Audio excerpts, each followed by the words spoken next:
A new book titled Amateur Hour, Kamala Harris in the White House, looks into the life and career of Vice President Kamala Harris and her ascent to power on the national stage, starting from her career in San Francisco all the way to 1600 Pennsylvania Avenue in Washington, D.C. Amateur Hour takes a deep dive into who Kamala Harris really is and how she rose to the second highest political office in the United States of America. Author of Amateur Hour and reporter at the Washington Examiner and Breitbart News, Charlie Spiering, joins us now to discuss his new book. Welcome. Thank you. Thank you for having me. Yeah, I suspect we have different critiques of Kamala Harris, despite us both having spent a good deal of time critiquing her. Lay it out for us. What is the real issue with Kamala Harris? Who is the real Kamala? Well, I think right now it's very obvious that she's kind of been found wanting by Team Biden, by Biden and his team. Thin-skinned, kind of unwilling to take hits for take one for the team, kind of protective of her own political brand, and not very loyal behind the scenes in Washington right now. So talk to us about some of the reporting you've done for this book. Obviously, everyone has, done commentary on her speech, the kind of word salad way she just, what did you say, Brianna? She just describes the things around her and makes it sound like she's giving a speech. But walk us through it. Going back, I see your book describes her being just kind of in a non-ideological way, a difficult manager or team leader or person to work with. Is that what you found? Yeah, going back from the beginning in California, how she first got her start in politics. You go into any comment section of any article about Kamala Harris, there's a lot of talk about Willie Brown. And so I go through who is Willie Brown and how did he help her get onto the political scene in San Francisco? How did she rise so quickly in California, in a one-party state, and ultimately go to the Senate and when she first started her presidential campaign, that's when she kind of fell flat, but kept pursuing power and ultimately ended up as our vice president. What do you say to folks who hear you reference chat about her romantic life in comment sections and say, well, that's not why I have a critique of Kamala Harris. Her personal life is not really my business.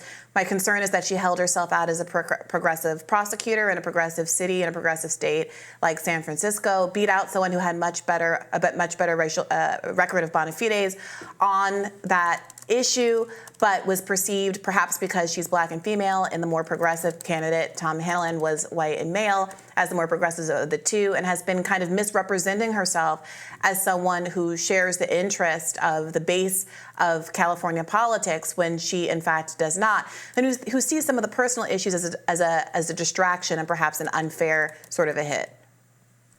Right. Her relationship with Willie Brown was not just a personal relationship. It was all very political, and she also benefited a lot financially from his support.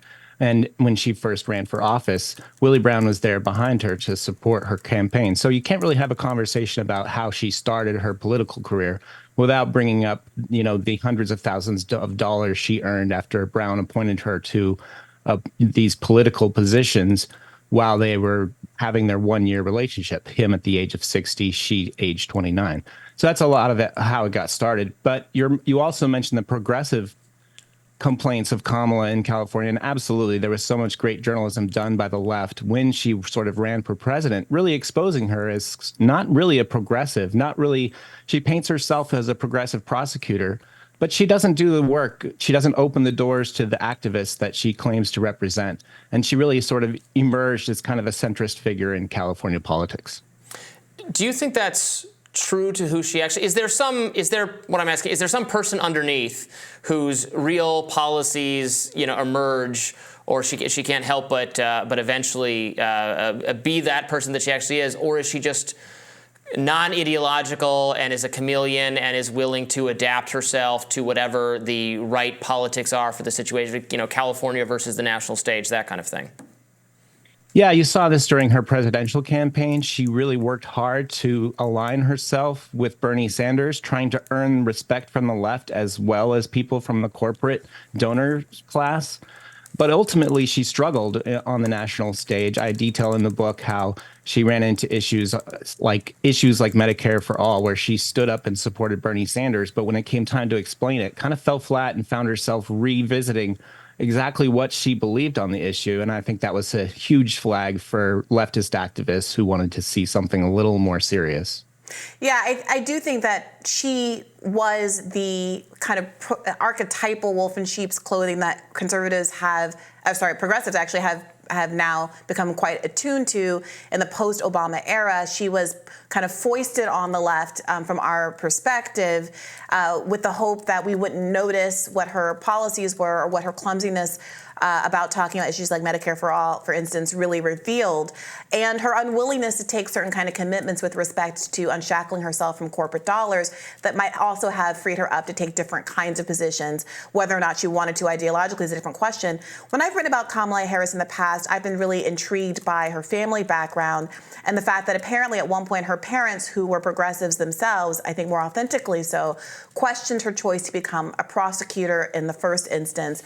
Did you glean anything in particular from researching her personal family background in those relationships?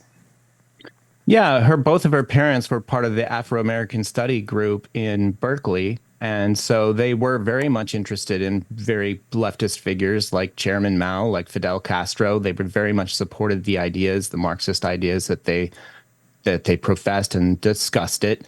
So it was very much a part of her upbringing. And yeah, it seems like Kamala Harris seemed more interested in pursuing a more practical career path, seeing how her other people in her orbit worked within the legal system to sort of emerge as a political force. Has she, do you think she's aspired to be president all along and is in fact planning to eventually run for the presidency? I think so, Robbie, but the reason I wrote the book, not every vice president deserves a book all about them, but the reason I wrote the book is she has a very good chance of becoming the 47th president. And we should really be able to talk about exactly who she is, how she got where she is, what her problems are in the national scene, and what the Democrat Party thinks of her going into the next election. Because as Nikki Haley has been campaigning incessantly on, a vote for Joe Biden is a vote for Kamala Harris, a President Kamala Harris. And I think that even if Biden loses, I think she still has some presidential aspirations of her own.